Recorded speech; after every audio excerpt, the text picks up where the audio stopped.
Hey, what's up, everybody? This is Jeff from BKJmacTV, and this is the BKJmac Podcast Experience, Season 2, Episode 23. Today's episode is something that hits close to home. It's bail reform. Bail reform has been a very dogged issue in the state of New York, particularly in the city of New York. For the last 3 to 4 years, when it was passed in 2019, it has brought a lot of division between Republicans and Democrats. A lot of people, a lot of folks who travel every day fear because public safety has dwindled, because they say bail reform has reduced opportunities for the judge to sentence criminals who have engaged in harmful and dangerous acts to jail, particularly to sending them to basically keeps them from going to Rikers Island. So basically Rikers Island is the city prison system where you basically go there as a detention until your trial. Then once you go to trial, if you're found guilty, then you're transferred from Rikers Island to state prison, either to Clinton Correctional or any other state prison within New York State. And let me tell you, state prison is no rosies. It's really not. It's really grotesque and it's just nasty. But anyway, bail reform. So right now there's a big time debate going on in New York City, and Governor Hochul, who just won her own election to become the first woman to be governor of New York, is basically trying to convince the legislator to remove the clause in the bail reform which states the least restrictive standard. So the least restrictive standard in bail reform, what that means is the judge has to use the least restrictive standard for individuals who are accused of a crime. If they're not violent individuals, they're mandated to be released without bail. And they must show up to criminal court. I must stress this again. They must show up to criminal court. A lot of these defendants who are arrested and released but have to show up to court don't show up to court most of the time. And because of that, they get rearrested for engaging in the same activity that brought them to central booking in the first place. Now, there's a whole article that's been written about how New York's bail reform came to be. It's on CBS New York, and it was written by Andrea Klein Thomas. Here we go. Albany, New York. She states, until April 2019, bail laws in New York State had not been overhauled since 1971. Despite all defendants being presumed innocent before being proven guilty, nearly 70% of the average 24,000 people in jails on a given day across the state in 2018 were being held pre-trial and had not been convicted of a crime. It led to the mass incarceration of mainly black, brown, and low-income people who could not make bail. The result was the destabilization of countless lives, exposure to violence, especially on Rikers Island, and the increased likelihood of resolving cases by taking plea deals in return for freedom or shorter sentences. The bail reform law aimed to address the disparities, but received strong pushback from its inception. It was implemented on January 1st, 2020, just months before COVID pandemic created a state of emergency. So basically, let's rehash a little bit real quick. So before April 2019, bail laws had not been touched since 1971. And an average of 24,000, 70% of 24,000 were basically in pre-trial detention centers, including Rikers Island, because they were arrested and they had to wait for their trial. Knowing the criminal justice system, you have to wait until you get a date. Now, a lot of these individuals, these defendants, have or don't realize they had a constitutional right to a speedy trial. Now, who knows how long these individuals had to wait, these defendants had to wait in Rikers Island for before they got to trial. But pre-trial hearing, if you didn't commit a violent crime, then basically you were still in there.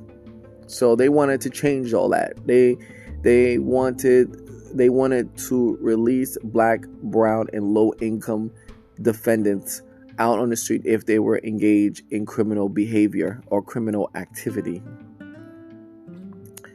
And although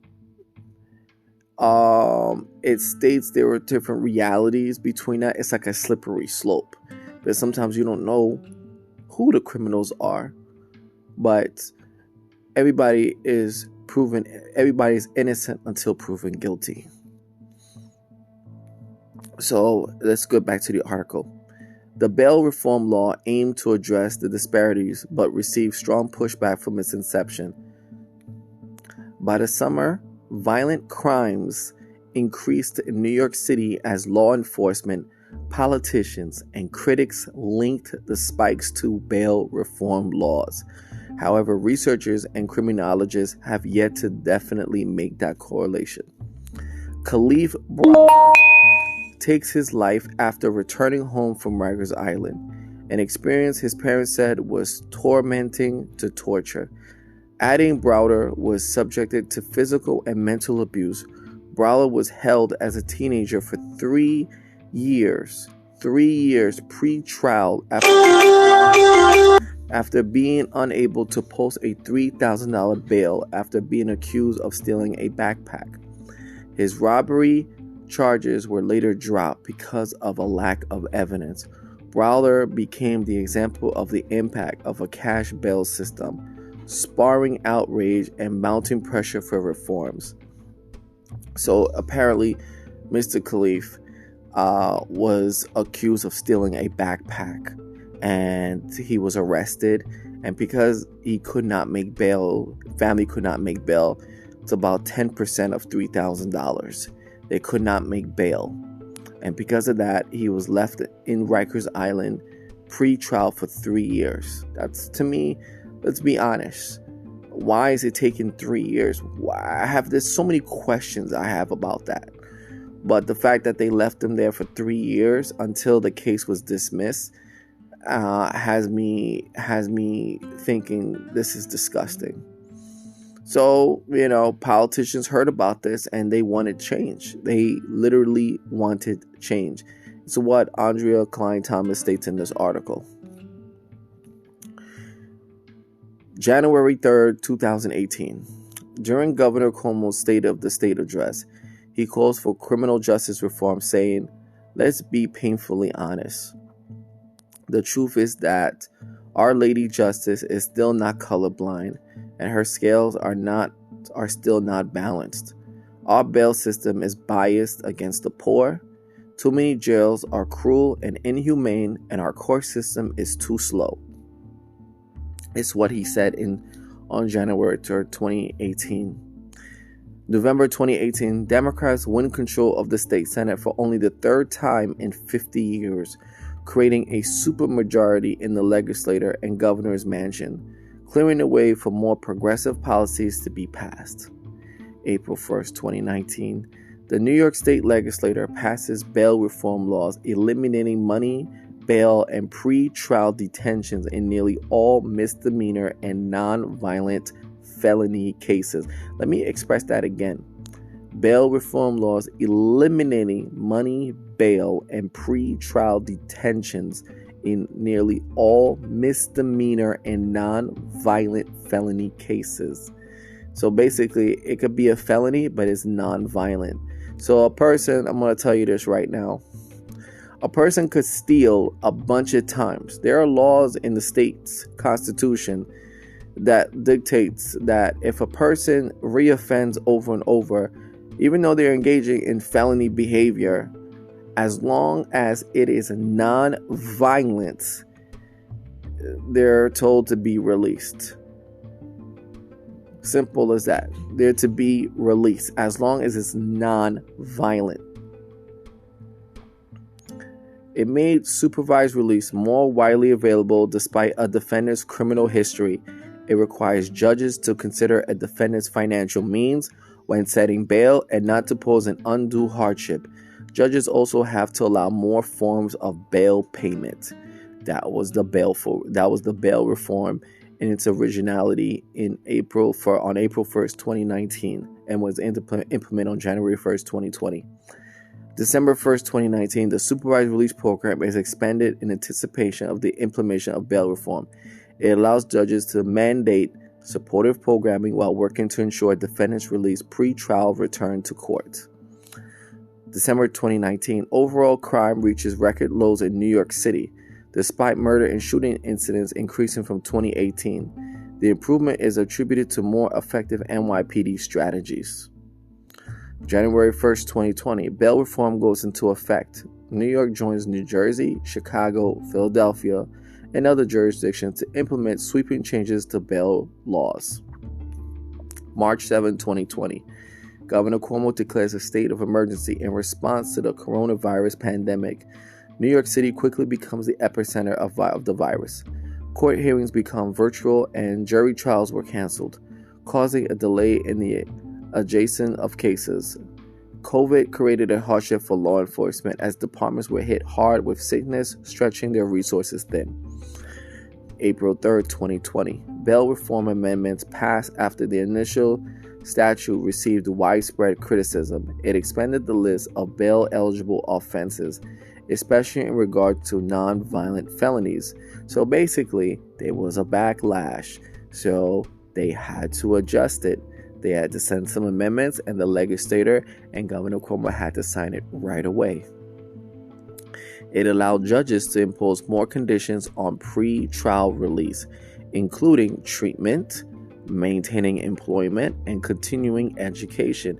It also added reporting provisions to chart outcomes.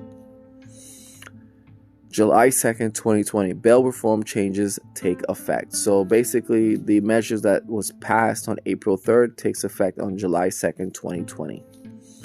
2020 overview. Starting in the summer, there was an overall spike in crime, mirroring trends seen in cities across the nation. The year ended with a 97% increase in shootings, a 44% increase in murders, 42% increase in burglaries, and a 67% increase in car thefts in the city. The NYPD made arrests in 32% of shooting incidents. Judges began setting bail more often in cases where they still had discretion when compared to the previous year. While politicians, law enforcement, and others link the spike to bail reform, researchers and criminalists say the data doesn't make the correlation. January 2nd, 2021. The city jail population exceeds 5,000 for the first time since March of 2020, and it continued to increase. During the height of the pandemic in 2020, the population of Rikers Island reached 3,809 as temporary orders allowed for the release of some detainees as the virus spread rapidly. November 2021, the Democratic Suffolk and Nassau County District Attorneys were upset as GOP candidates campaigning against bail reform on Long Island unseated incumbents in what was described as a red wave. February 9, 2022, during a contentious hearing with state lawmakers, Mayor Eric Adams demanded changes to bail reform laws. Specifically, he wants people arrested on gun charges to be held without bail. He also wants judges to consider a defendant to reoffend during arraignments. So all these issues are coming out about bail reform because of the least restrictive standards. So, and even though they made amendments to add bail to certain charges to non-violent felonies, its judges were still empowered to use the least restrictive standard when it came to pre-trial detentions of defendants going into criminal court. Long Island lawmakers pushed to add arson to the list of bail-eligible offenses. March 17, 2022, Governor Kathy Hochul's 10-point plan for public safety being negotiated privately with lawmakers would give judges more discretion to detain criminal defendants out on bail, make repeat offenders subject to arrest and bail eligible. It would also make gun-related offenses bail eligible. Even though these things were added, they still had to use the least restrictive standard. It's a clause in the bail reform law that now Governor Hochul is going after, and she wants, in the budget agreement that's supposed to pass April 1st of 2023, she wants the legislature to remove it. She wants it out. She believes by removing that clause that defendants would be held in pretrial detentions if they are guilty of crimes in society against other individuals. However, it's a slippery slope. For myself, I was a victim of false arrest and false imprisonment by the city of New York. And because of bail reform, it actually helped me out. So, and I'm not a criminal.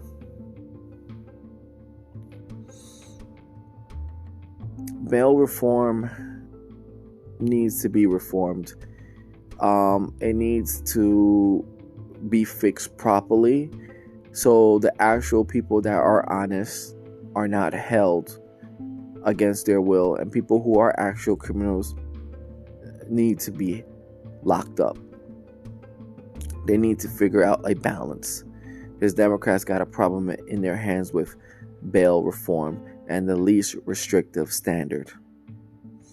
Let's see what happens. Let's see if the Democrats within the Stuart Cousins of the state Senate and Hassel of the Assembly comes together with Hochul to come up with this compromise. We're going to see what happens, because right now it's chaos in New York City and we don't know what's going to happen, especially in regards to bail reform. You tell me what you think about this. Do you support bail reform in its current form? Do you want the least restrictive standard removed out? Do you think it needs to stay in place? What do you think, New Yorkers? You let me know on this podcast. All right. I'm looking forward for your opinions. Thank you for listening to this episode. Peace, love, always one.